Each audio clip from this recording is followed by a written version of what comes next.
اعوذ باللہ من الشیطان الرجیم بسم اللہ الرحمن الرحیم۔ مطالعہ البیان کی البیان سٹڈی کی آج چوتھی نشست ہے۔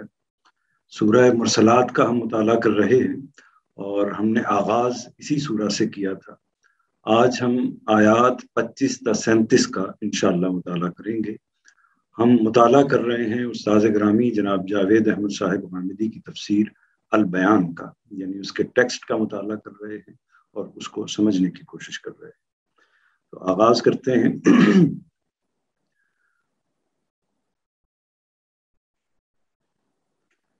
بسم اللہ الرحمن الرحیم۔ الم نجعل الارض کفاتا احیاء وامواتا وجعلنا فیہا رواسی شامخات واسقیناکم ماء فراتا ویل یومئذ للمکذبین۔ الم نجعل الارض کفاتا احیاء وامواتا وجعلنا فیہا رواسی شامخات واسقیناکم ماء فراتا ویل یومئذ للمکذبین۔ کیا ہم نے زمین کو زندوں اور مردوں کے لیے اکٹھا کرنے والی نہیں بنایا اور اس میں اونچے پہاڑ نہیں جمائے اور ان کے اندر سے چشمے نکال کر تم کو میٹھا پانی نہیں پلایا؟ پھر کس طرح جھٹلاتے ہو؟ تباہی ہے اس دن جھٹلانے والوں کے لیے۔ متن اور اس کا ترجمہ آپ نے دیکھ لیا۔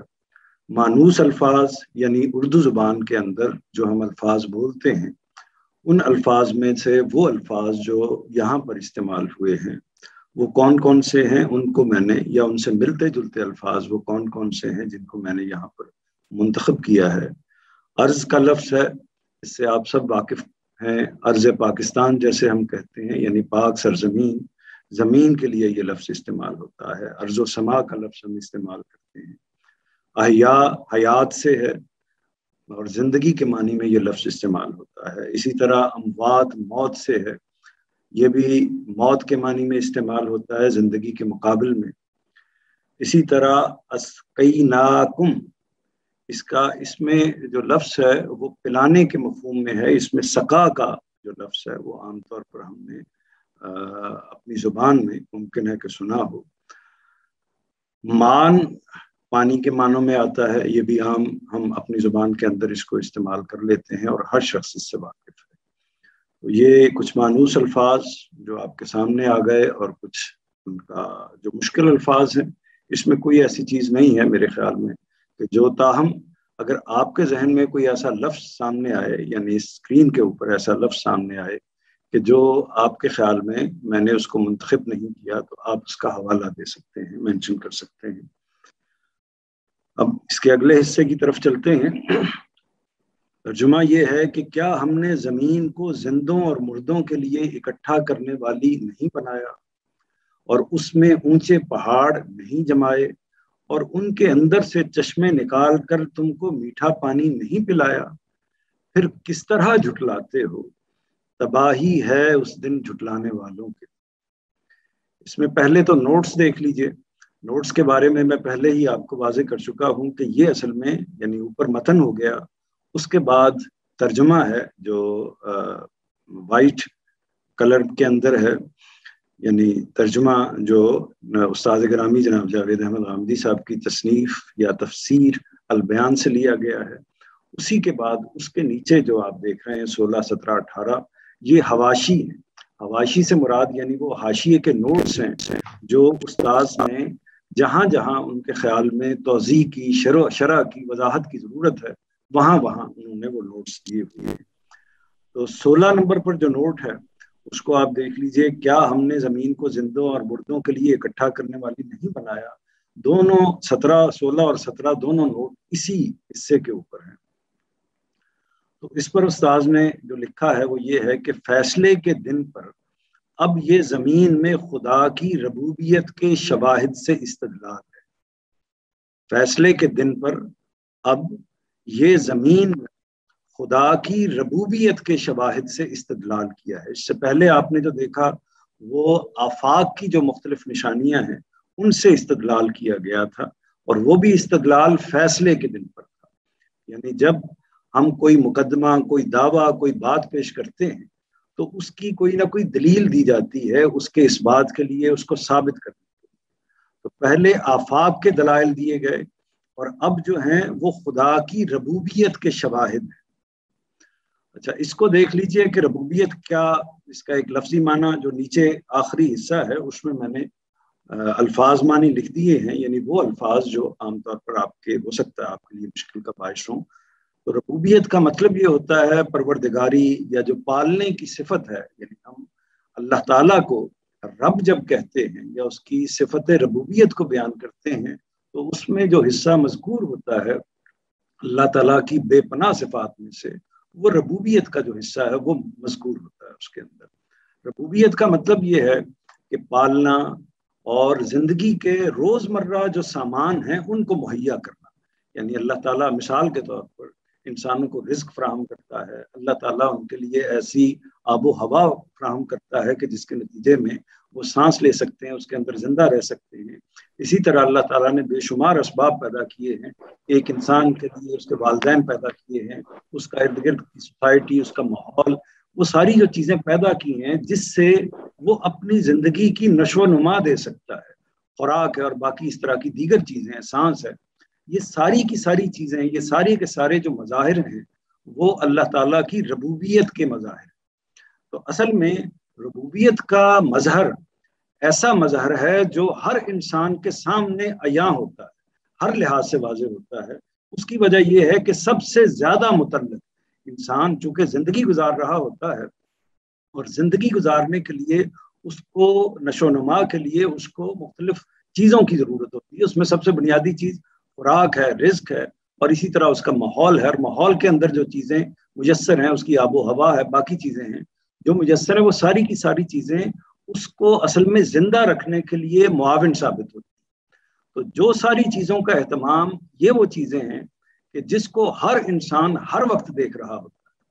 تو جب وہ دیکھ رہا ہوتا ہے تو اس لیے یہ ایسی شہادت ہے یا ایسی وضاحت ہے، ایسی دلیل ہے، ایسی بات ہے جس کے بارے میں یہ سوال ہی نہیں پیدا کیا جا سکتا، کوئی شک میں مبتلا ہی نہیں ہو سکتا۔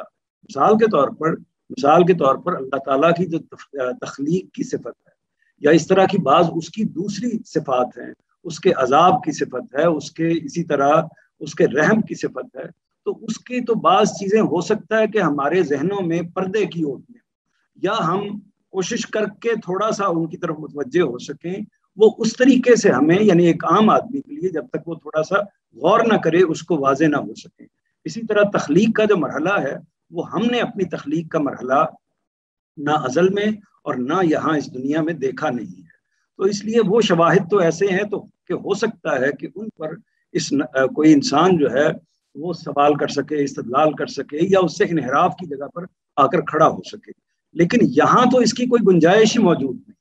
یعنی ربوبیت کے جو شواہد ہیں وہ اتنے واضح ہیں کہ انسان زندگی کا ایک لمحہ بھی ان شواہد کے ساتھ یا ان کے بغیر، اور اسی طرح جو ربوبیت کا سامان ہے اس کے بغیر انسان اپنی زندگی کا ایک سیکنڈ، ایک لمحہ بھی آگے نہیں بڑھا سکتا۔ تو فیصلے کے دن پر اب تو یہ وہ شواہد ہیں، جو شواہد اللہ تعالیٰ نے ان میں سے چند شواہد کو یہاں بیان کر دیا ہے۔ بے شمار شواہد ہیں اللہ تعالیٰ کی ربوبیت کے جن سے ہر شخص واقف ہے۔ تو اصل میں جو قطعی دلائل ہوتے ہیں، واضح دلائل ہوتے ہیں، انہی سے شہادت دی جاتی ہے۔ فیصلے کے دن پر اب یہ زمین میں خدا کی ربوبیت کے شواہد سے استدلال، یہ میرا خیال ہے کہ بات واضح ہو گئی ہوگی کہ کیا ہم نے، اور یہ جو آگے شواہد آ رہے ہیں، یعنی جو آگے بات بیان ہوئی ہے، یہ اسی نوعیت کے شواہد ہیں۔ مثال کے طور پر کیا ہم نے زمین کو زندوں اور مردوں کے لیے اکٹھا کرنے والی نہیں بنایا، اور اس میں اونچے پہاڑ نہیں جمائے، اور ان کے اندر سے چشمے نکال کر تم کو میٹھا پانی نہیں پلایا، پھر کس طرح تم جھٹلاتے ہو۔ اس میں آپ پہلے تو نوٹ دیکھ لیجئے کہ اصل میں لفظ کفاتہ استعمال ہوا ہے، اس کے معنی جمع کر لینے والی کے۔ اب آگے دیکھیے کہ استاذ نے اس کو ربوبیت کے پہلو سے کیسے واضح کیا ہے۔ اس کو آپ دیکھیے کہ مطلب یہ ہے کہ زمین صرف زندوں ہی کو اپنی آغوش میں نہیں لیے ہوئے، سب مردے بھی اس میں دفن اور یہ اپنے اندر انہیں محفوظ کیے ہوئے ہے۔ یعنی ربوبیت کا یہ پہلو ہے کہ جیسے ماں بچے کو اپنی گود میں لے کر رکھتی ہے، اسی طرح، اور وہ بھی اللہ تعالیٰ کی ربوبیت کا ایک مظہر ہے جو ایک بچے کے لیے اللہ تعالیٰ فراہم کرتے ہیں، تو اسی طرح اللہ تعالیٰ نے اس زمین کو بھی ہمارا گہوارہ بنایا ہے، اللہ تعالیٰ نے زمین کو بھی ہمارے لیے گود بنایا ہے۔ تو اسی پہلو سے یہاں پر اس کا ذکر ہے کہ وہ کیسے، اور اسی سے ساری چیزیں پھوٹتی ہیں، پانی بھی اس سے نمودار ہوتا ہے، فصلیں بھی اس سے نکلتی ہیں، باقی ساری زندگی کی جو بھی نشو و نما انسان کی ضرورت کی چیزیں ہیں اس میں سے بیشتر کا تعلق زمین کے ساتھ ہوتا ہے۔ تو اسی پہلو سے یہاں بھی اس کا ذکر ہے، اور صرف یہی پہلو نہیں ہے بلکہ یہ پہلو بھی ہے کہ جب انسان اس دنیا سے رخصت ہو جاتا ہے تو اس کے جسد خاکی کو یہ زمین ہی اپنی آغوش میں لیتی ہے، یعنی یہ زمین ہی اس کو جب وہ دنیا میں آتا ہے اس کو سنبھالتی ہے، اور اس کے بعد اپنی آغوش میں بھی یہی زمین اس کو لیتی ہے۔ چنانچہ اس کا پروردگار جب اسے حکم دے گا، یہ اللہ کی امانت ہے، اسے حکم دے گا کہ اپنی امانت نکال کر لائے، تو یہ بغیر کسی تردد کے اس حکم کی تعمیل کرے۔ آگے دیکھیے جو 18 نمبر ہے، اور اس میں اونچے پہاڑ نہیں جمائے اور ان کے اندر سے چشمے نکال کر تم کو میٹھا پانی نہیں پلایا، پھر کس طرح جھٹلاتے۔ اب اس پر جو نوٹ ہے وہ یہ نوٹ ہے کہ یعنی خدا کی قدرت اور اس کی ربوبیت کے اتنے بدیہی شواہد دیکھنے کے باوجود کس طرح جھٹلاتے۔ اب اس میں جو میں ایک بات کو واضح کر دوں، وہ بات یہ ہے کہ یہ دیکھیے کہ جملہ ہے اور اس میں اونچے پہاڑ نہیں جمائے اور ان کے اندر سے چشمے نکال کر، ان کے اندر سے چشمے نکال کر کا جو جملہ ہے یہ اصل میں قرآن مجید کے متن میں استعمال نہیں ہوا، وہاں پر یہ بیان نہیں ہوا۔ تو استاذ نے اس کے اندر جو ایک مقدر بات ہے، یعنی پہاڑ اصل میں ربوبیت کا کیا سامان پیدا کرتے ہیں، اور اس میں سب سے نمایاں بات یہ ہے کہ وہ ان کے اندر سے چشمے نکلتے ہیں، اور آگے کی بات اسی پہاڑوں کے لنک کو آپس میں جوڑ رہی ہے کہ پہاڑ اپنے اندر سے چشمے نکالتے ہیں اور اس کے نتیجے میں انسان جو ہے وہ میٹھا پانی پیتا ہے اور اپنے آپ کو زندہ رکھ پاتا ہے۔ تو پھر کس طرح جھٹلاتے ہو، یعنی یہ ساری چیزیں دیکھتے ہو، زمین کی جو نعمت ہے، اس کی آغوش کی جو نعمت ہے، اس کے محفوظ کر لینے کی جو نعمت ہے وہ دیکھتے ہو، پھر پہاڑوں کو دیکھتے ہو کہ وہ کیسے اپنے اندر سے چشمے نکالتے ہیں، اور اس کے بعد ان کے نتیجے میں تم میٹھا پانی پیتے ہو اور اس سے اپنی زندگی کو بسر کرتے ہو۔ تو یہ ساری جو نعمتیں ہیں، یہ سارے جو ربوبیت کے شواہد ہیں، یہ اس بات کی گواہی دیتے ہیں کہ فیصلے کا دن اب بالآخر زمین پر برپا ہونا ہے۔ تو یہ 18 نمبر کو میں پھر پڑھ دیتا ہوں، یعنی کہ خدا کی قدرت اور اس کی ربوبیت کے اتنے بدیہی شواہد، یہ جیسے کہ ابھی ذکر ہوئے ہیں، اتنے بدیہی شواہد دیکھنے کے باوجود کس طرح جھٹلاتے ہیں۔ اس میں یہ 2 لفظ ہیں، ان کو بھی آپ دیکھ لیجئے۔ بدیہی کا لفظ ہے، اس کا میں نے معنی بھی لکھ دیا۔ بدیہی کہتے ہوتے ہیں یعنی وہ بالکل نمایاں، بہت واضح، جو ایسی شہادت ہو، ایسی چیز ہو کہ جو ہر شخص کو ایک طریقے سے نظر آ سکے۔ جیسے ہم یہ بطور محاورہ جملہ بولتے ہیں کہ یہ چیز تو اندھے کو بھی نظر آتی ہے، تو اس کا مطلب یہ ہوتا ہے وہ بدیہی چیزیں ہوتی ہیں جو ہر شخص کو معلوم ہوتی ہیں، ہر شخص کو نظر آ رہی ہوتی ہیں۔ تو بدیہی شواہد اصل میں شہادتیں ہیں، دلائل ہیں جو اللہ تعالیٰ انسانوں کے سامنے رکھتے ہیں تاکہ وہ ان کی طرف متوجہ ہو سکیں۔ تو امید ہے کہ یہ حصہ واضح ہو گیا۔ آگے بڑھتے ہیں، اس کے حوالے سے کوئی سوال ہے اس حصے پر تو اس کو ابھی ڈسکس کر لیتے ہیں، ورنہ آگے چلتے ہیں۔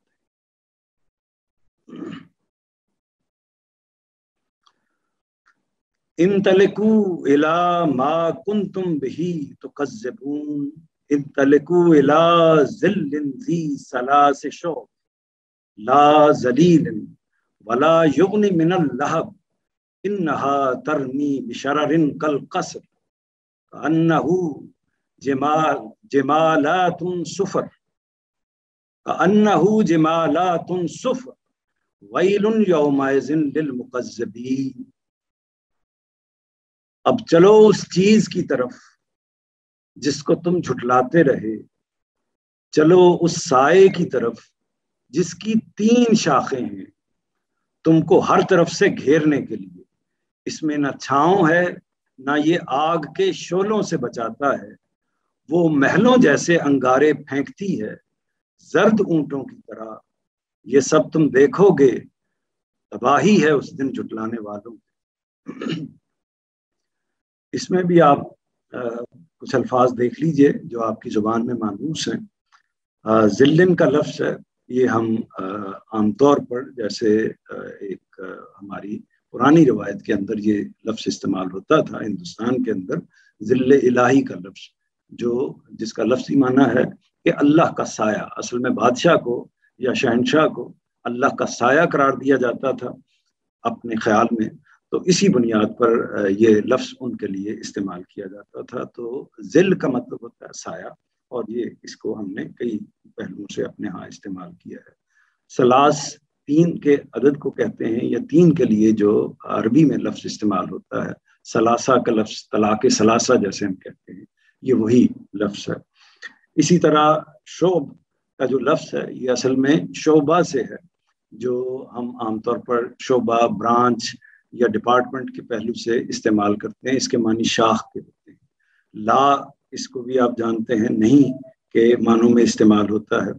اور لہب ویسے تو اس طریقے سے ہماری زبان میں استعمال نہیں ہوتا، لیکن ابو لہب جو ایک کفار قریش کے سرداروں میں سے تھا اور بدترین شخصیت کا مالک تھا، تو اس کے لیے قرآن مجید میں سورہ لہب بھی اسی کے اندر اس کا ذکر ہوا ہے، اور یہ بھی اصل میں شعلوں کے معنوں میں یہ لفظ استعمال ہوتا ہے، اور اس کا ایک طریقے سے کنیت یا تخلص جو ہے کہہ سکتے ہیں جو اس زمانے میں استعمال ہوتا تھا، تو وہ لہب۔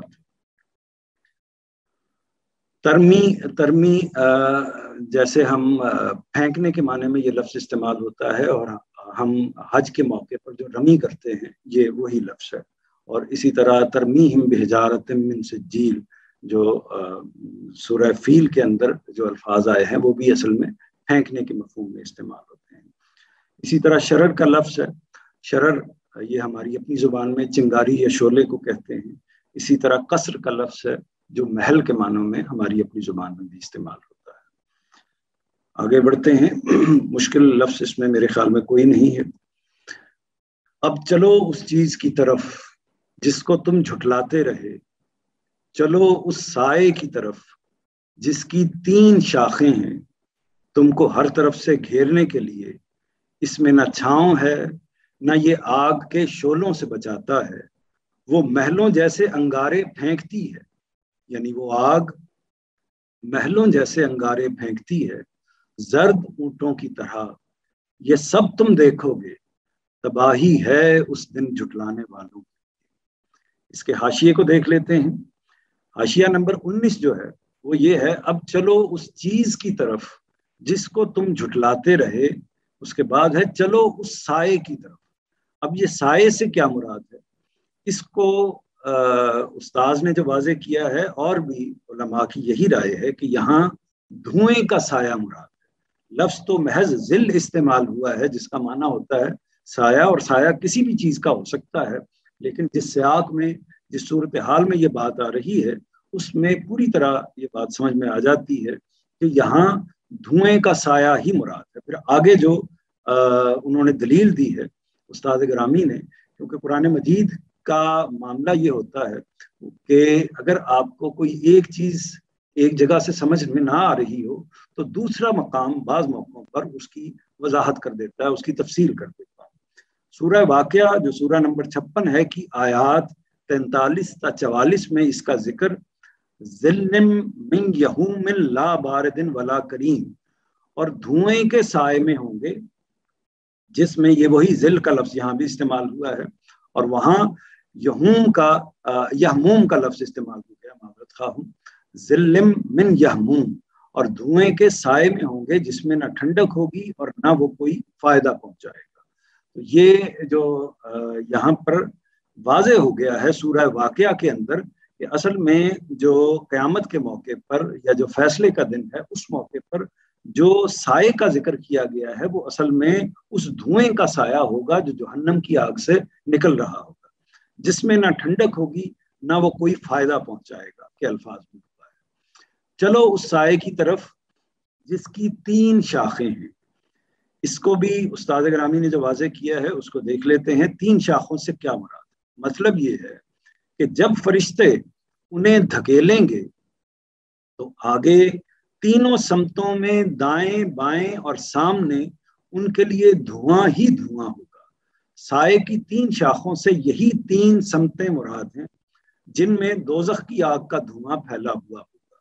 صرف 1/4 سمت اس سے محفوظ ہوگی جس سے فرشتے، جیسا کہ لفظ ان تلقو سے واضح ہے، انہیں آگے کی طرف دھکیل رہے ہوں گے. یعنی یہ اصل میں وہ کیفیت ہے کہ جب سارا معاملہ مکمل ہو گیا، فیصلے کا دن آ گیا، مجرمین کا تعین ہو گیا اور ان کی سزا سنا دی گئی. سزا سنا دینے کے بعد ان کو اب جہنم کا فیصلہ ان کے بارے میں ہو گیا ہے اور انہیں فرشتے جہنم کی طرف دھکیل رہے ہیں. ظاہر ہے کہ دھکیلنے کی کیفیت یہی ہوتی ہے. اس کو آپ ایسے سمجھ سکتے ہیں کہ جب پھانسی گھاٹ کی طرف یا کسی جیل کی خانے کی طرف کسی مجرم کو دھکیلا جاتا ہے اور جو کارندے ہیں اس مجرم کو دھکیل رہے ہوتے ہیں تو وہ اصل میں خود جانا نہیں چاہ رہا ہوتا، اس کو زبردستی اس کی طرف زور لگا کے بھیجا جاتا ہے. تو یہی کیفیت ہوگی کہ انسان جو اس وقت مجرمین ہوں گے وہ یہ چاہیں گے کہ کسی طریقے سے ہم اس سے بچ جائیں اور وہ اس کی طرف آگے بڑھنا نہیں چاہیں گے، لیکن فرشتے جو ہیں اللہ کے وہ ان کو دھکیل رہے ہوں گے اور وہ پیچھے سے. ظاہر ہے اس کی ایک کیفیت کو آپ اپنے سامنے تصور کر سکتے ہیں. اور یہ باتیں، اس نوعیت کی تمام چیزیں جو ہیں وہ امور متشابہات میں سے ہوتی ہیں. امور متشابہات کا مطلب یہ ہے کہ ان کا مفہوم، ان کا جو فہم ہے، ہم اس کو تو پوری طرح حاصل کر سکتے ہوتے ہیں. یعنی ہمیں یہ اندازہ ہو جاتا ہے کہ واقعہ کن کے ساتھ ہونا ہے، کس طریقے سے ہونا ہے اور اس کی کیفیت اور خطرناکی یا ہولناکی اگر ہے تو اس کی نوعیت کیا ہوگی. تو یہ تو پوری طرح واضح ہو جاتا ہے، لیکن ایگزیکٹلی اس کی کیا کیفیت، اس کو ہم اپنی چونکہ دنیا میں موجود ہیں اس دنیا کا تصور نہیں کر سکتے، تو اس لیے ہم اس کا پوری طرح اندازہ ہمیں اس پہلو کا نہیں ہوتا، لیکن اس کا فہم سے کوئی تعلق نہیں ہے. تو جو قیامت سے متعلق، جنت سے متعلق، اسی طرح دوزخ سے متعلق جتنے بھی امور ہیں وہ سارے کے سارے ان کا تعلق امور متشابہات میں سے ہے، امور متشابہات سے ہے. اس کا مطلب یہ معذرت اس کا مطلب یہ ہے کہ وہ امور ہیں جن کے کا فہم ہم حاصل کر سکتے ہیں، لیکن ان کا اطلاق کی کیا نوعیت ہے اس کو پوری طرح واضح ہمارے سامنے وہ نہیں ہوگی. تو ایک اندازہ کیا جا سکتا ہے کہ ایک دھواں ہے جو دائیں طرف سے بھی اٹھ رہا ہے، بائیں طرف سے بھی اٹھ رہا ہے اور سامنے سے بھی اٹھ رہا ہے اور پیچھے سے فرشتے جو ہیں وہ مجرموں کو دھکیل رہے ہیں. یہ ایک کیفیت ہے. اس میں بعض مفسرین نے یہ بھی کیا ہے کہ اصل میں انہوں نے اس کیفیت کی بجائے استاذ نے اس کو ایک بڑا میدان ہے جس کے اس طرف بھی دھواں ہے، دوسری طرف بھی دھواں ہے اور سامنے اس کیفیت سے اس کو بیان کیا ہے. اور یہ زیادہ قرینے قیاس لگتی ہے، یہ زیادہ صورتحال کو نمایاں کرنے والی لگتی ہے. لیکن بعض مفسرین کے نزدیک یہ اصل میں اس سے مراد یہ ہے کہ دھواں جب اوپر بلند ہوتا ہے تو اس کی مختلف شاخیں بن جاتی ہیں، تو وہ ایسا دھواں ہوگا جس کی 3 شاخیں ہوں گی. کبھی آپ نے دھواں اوپر اٹھتے ہوئے دیکھا ہوگا تو وہ کچھ اس کے اس سے ادھر کو جا رہے ہیں، کچھ سیدھے جا رہے ہیں، کچھ ادھر کو جا رہے ہیں، تو کچھ شاخیں اس کی بن جاتی ہیں. وہ 3 بھی ہوتی ہیں، کم بھی ہوتی ہیں، زیادہ بھی ہوتی ہیں، ایک بھی ہوتی ہے. تو وہ بعض مفسرین کا خیال یہ ہے کہ یہاں بس دھواں اور اس کی اوپر والی کچھ شاخیں اس سے مراد ہیں.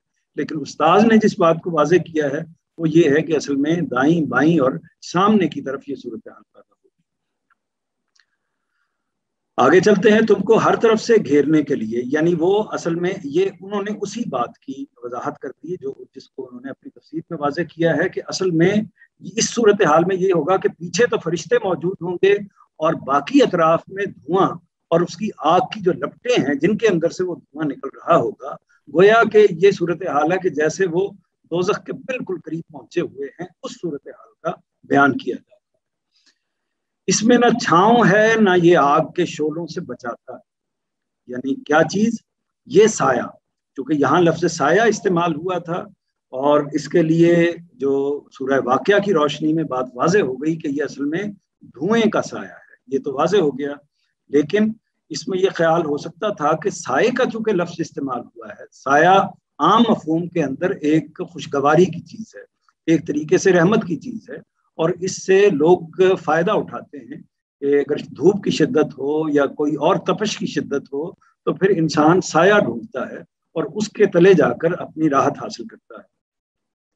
تو اس میں استاذ نے یہ واضح کیا ہے، جو اس میں قرآن مجید کے حوالے سے وہ لکھتے ہیں، نوٹ نمبر یہ 21 ہے، یہ برسر موقع اس مغالطے کو دور کر دیا ہے جو سائے کے لفظ سے پیدا ہو سکتا ہے۔ یعنی سائے کے لفظ سے کہ سایہ ہوگا تو یہ خیال پیدا ہو سکتا ہے کہ دھکیلا تو جہنم کی طرف جا رہا ہے، تو سایہ کس چیز کا ہوگا؟ تو سائے سے یہ خیال پیدا ہو سکتا ہے کہ اس میں جو سائے کے اندر پازیٹیو چیزیں موجود ہیں، یعنی اس کو ایک اچھی چیز قرار دیا جاتا ہے کہ اس کے نیچے جا کے انسان راحت حاصل کرتا ہے۔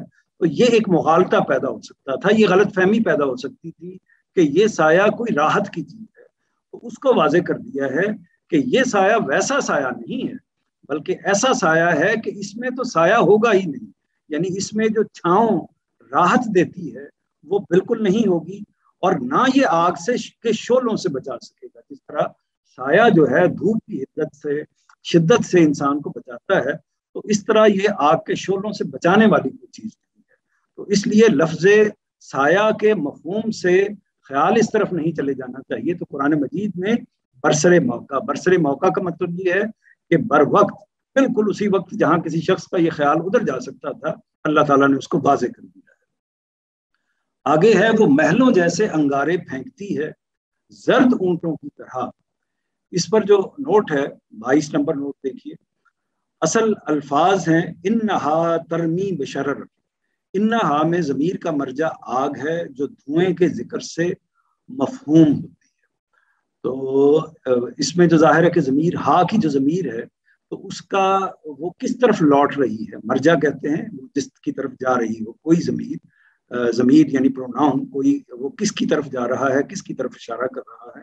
تو انہوں نے واضح کر دیا ہے کہ یہ آگ کی طرف اس بات کا اشارہ موجود ہے۔ انہا میں ضمیر کا مرجع آگ ہے جو دھوئیں کے ذکر سے مفہوم ہوتی ہے۔ دھوئیں کے ذکر سے ظاہر ہے کہ دھواں اصل میں نتیجہ ہے آگ کا، تو جہاں دھواں ہوگا تو وہاں آگ لازمن ہوگی۔ اسی پہلو کو استاد گرامی نے بیان کیا ہے۔ تو وہ محلوں جیسے انگارے پھینکتی ہے زرد اونٹوں کی طرح۔ اس کو بھی آگے دیکھ لیجئے 23 اور 24 کا جو نوٹ ہے اس کو ہم دیکھ لیتے ہیں۔ یہ تشبیہ شعلوں کی وسعت، تشبیہ کہتے ہیں کسی چیز کو کسی دوسری چیز کی مانند قرار دینا، یعنی ہم یہ کہتے ہیں کہ وہ میرا بیٹا چاند جیسا ہے، تو چاند کو بیٹے کو چاند سے یا چاند کو بیٹے سے تشبیہ دے کر ہم نے بیٹے کے ساتھ پیار کو یا اس کی خوبصورتی کو نمایاں کرنے کی کوشش کی ہے۔ تو جب ہم کسی چیز کو، یا وہ شخص جو ہے وہ شیر جیسا بہادر ہے، تو اس لیے ہم نے شیر کا لفظ استعمال کر کے، اس سے میرا خیال ہے کہ سبھی لوگ واقف ہیں، ہر زبان کے اندر یہ چیز موجود ہوتی ہے۔ یہ تشبیہ شعلوں کی وسعت، بلندی اور رنگ کے لحاظ سے دی گئی۔ کون سی تشبیہ؟ وہ محلوں جیسے انگارے پھینکتی ہے۔ تشبیہ کے لیے عام طور پر جیسے کا لفظ استعمال ہوتا ہے کہ وہ چاند جیسا ہے، وہ شیر جیسا ہے، وہ درخت کی طرح بلند قامت ہے، اس طرح کے ہم الفاظ استعمال کرتے ہیں اپنی زبان کے اندر۔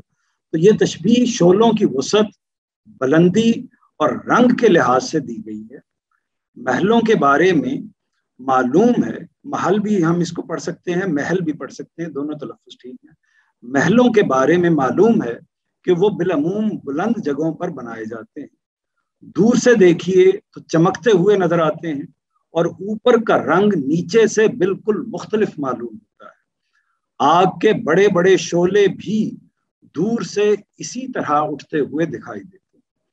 اس میں جو بات ہے وہ بات اس کو آپ کو انڈرسٹینڈ کر لینا چاہیے۔ وہ بات اس پہلو سے ہے کہ جو بھی تشبیہ دی جاتی ہے، وہ تشبیہ یا جو بھی بات بیان کی جائے، اس کو اگر کامل مفہوم میں آپ نے اپنے مخاطبین تک پہنچانا ہے تو وہ اس کی زبان کے اندر، اس کے فہم کے اندر پوری طرح اس کو موجود ہونا چاہیے۔ یعنی ہم جب کسی کو کسی سے مانند قرار دیں گے، کوئی تشبیہ دیں گے، کوئی استعارہ استعمال کریں گے، تو وہ وہی ہونا چاہیے جس سے وہ انسان واقف ہو، یعنی وہ مخاطب واقف ہو، اور اس کے بعد جو باقی لوگ ہیں یا جن تک وہ کلام پہنچنا ہے وہ اس سے واقف ہو، ورنہ وہ اس جو تشبیہ ہے یا اس استعارے کا مفہوم سمجھ ہی نہیں سکے۔ تو جی یہاں مجھے 1 منٹ رکنا ہے۔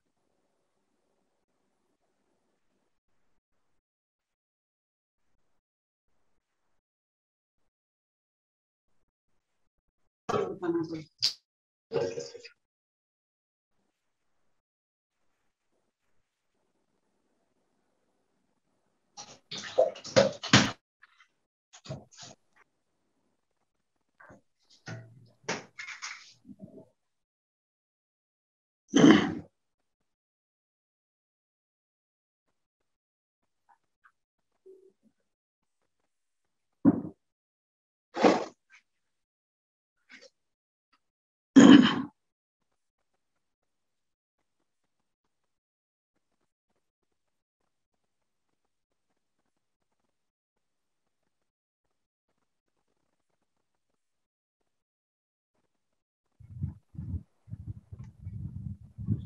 نہیں ہم نے کچھ چھیڑ دیا اس میں.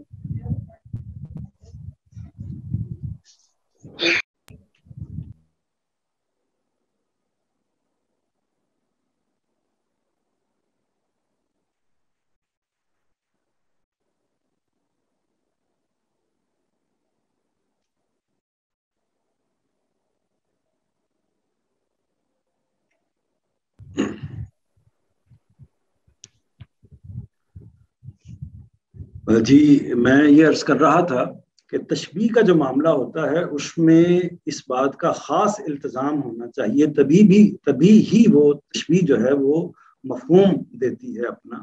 وہ یہ اسی طرح ہونا چاہیے کہ اصل میں مخاطب اس کو پوری طرح سمجھ سکے. سمجھ اسی صورت میں سکتا ہے کہ جب وہ اس کے اپنے ماحول سے اٹھی ہو، اس سے وہ براہ راست واقف ہو. تو یہ آپ جو محل ہیں جن کی تشبیہ دی ہے کہ وہ آگ جیسے انگاروں کو اصل میں محل سے تشبیہ دے دی ہے، تو اس کو آپ ایسے یوٹیلائز کر سکتے ہیں، ایسے تصور کر سکتے ہیں کہ اصل میں عرب کے جو لوگ ہیں وہ ریگستانوں کے اندر رہتے تھے. ریگستانوں کے اندر ایک دور بڑا قصر یا بڑا محل جو ہے یا بڑی عمارت محل کی طرح کی، تو وہ دور سے آپ کو ایسی نظر آئے گی کیونکہ درمیان میں کوئی چیز بالعموم حائل نہیں ہوتی، آبادی اس طریقے سے موجود نہیں ہوتی تھی. تو وہ ایسے نظر آئے گی ریگستان کے اندر کہ جیسے گویا کہ آگ کے شعلے جو ہیں وہ زمین سے اٹھ رہے ہیں. تو اسی ایک طریقے سے یعنی ایک فلیٹ زمین کے اوپر بلند قامت کسی عمارت کی تشبیہ دی جا رہی ہے جو بہت ہی یعنی ان کے زمانے کے لحاظ سے ایک بلند ترین عمارت ہوگی. وہ محل ہی کی عمارت ہے یا پہاڑ ہو سکتے ہیں. تو یہاں محل، اور ظاہر ہے کہ اس کے اندر محل میں جو ایک خاص تکنیک اور خاص خوبصورتی یا خاص رنگ اس کے اندر موجود ہوتا ہے، اسی کو تشبیہ کے طور پر بیان کر دیا ہے آگ کے حوالے سے. وہ محلوں جیسے انگارے پھینکتی ہے زرد اونٹوں کی طرح. یہ بھی ظاہر ہے کہ وہی تشبیہ ہے کہ جو تشبیہ انہی کے تناظر میں ہے، یعنی جو مخاطبین ہیں عرب کے، انہی کے تناظر میں یا انہی کو سامنے رکھتے ہوئے یہ تشبیہ پیش کی گئی ہے. اور یہ ان کے لیے جیسے ہی یہ کیفیت بیان کر دی جائے گی کہ وہ محلوں جیسے انگارے پھینکتی ہے اور زرد اونٹوں کی طرح ہیں وہ انگارے، تو یہ ان کو بالکل پوری طرح اس کی تصویر اس تشبیہ کی بدولت پوری طرح نمایاں واضح ہو کر ان کے سامنے آ جائے گی. کیونکہ یہ دونوں مناظر وہ روز دیکھتے ہیں، محلوں کے مناظر بھی وہ روز دیکھتے ہیں چٹیل میدانوں میں یا بڑی زمینوں کے اندر. اسی طرح اونٹ کو دیکھنے کا اور ان کی جو زرد رنگت ہے اس کو دیکھنے کا معاملہ بھی ان کا روز ہوتا ہے. تو اس وجہ سے یہ پوری طرح واضح ہے. لیکن اس کو یہ دیکھنا چاہیے، اور اس میں بھی ایک خاص بات یہ ہے کہ قرآن مجید کا جو معجزہ ہے وہ معجزہ یہی ہے کہ اصل میں تشبیہ تو ان کے لحاظ سے دی گئی ہے، لیکن وہ تشبیہ ایسی نہیں ہے کہ جو ہمارے لیے مبہم ہو، ہمیں سمجھ میں نہ آئے. یعنی تشبیہ ہوتی تو خاص اس تناظر کے اندر ہے، لیکن ہم بھی اس کو پوری طرح سمجھ سکتے ہوتے ہیں. یعنی ہم بھی اس بات کو، کیونکہ جو بھی تہذیب کی اور معاملات کا ان کے اندر جو بھی ارتقا دنیا کے اندر ہوا ہے، اس ارتقا کے نتیجے میں بعض اوقات تبدیلیاں آ جاتی ہیں. ایسی تبدیلیاں آ جاتی ہیں کہ کچھ چیزیں متروک ہو جاتی ہیں، ختم ہو جاتی ہیں. لیکن قرآن مجید کا اعجاز یہ ہے کہ جو بھی تشبیہات ہوں گی وہ تشبیہات ایسی ہوں گی، یا جو کچھ بھی اسالیب بیان کیے جائیں گے وہ اسالیب ایسے ہوں گے کہ جن کو وہاں کا براہ راست جو مخاطب ہے وہ تو سمجھے گا ہی، پورے کامل طریقے سے سمجھے گا، لیکن بعد والے لوگ بھی اس کو پوری طریقے سے ہر لحاظ سے سمجھ سکیں گے. تو اس میں آگے جو نمبر 24 ہے، یہ میں اس کو 23 کو دوبارہ پڑھ دیتا ہوں. یہ تشبیہ شعلوں کی وسعت، بلندی اور رنگ کے لحاظ سے دی گئی ہے. محلوں کے بارے میں معلوم ہے کہ وہ بالعموم بلند جگہوں پر بنائے جاتے ہیں،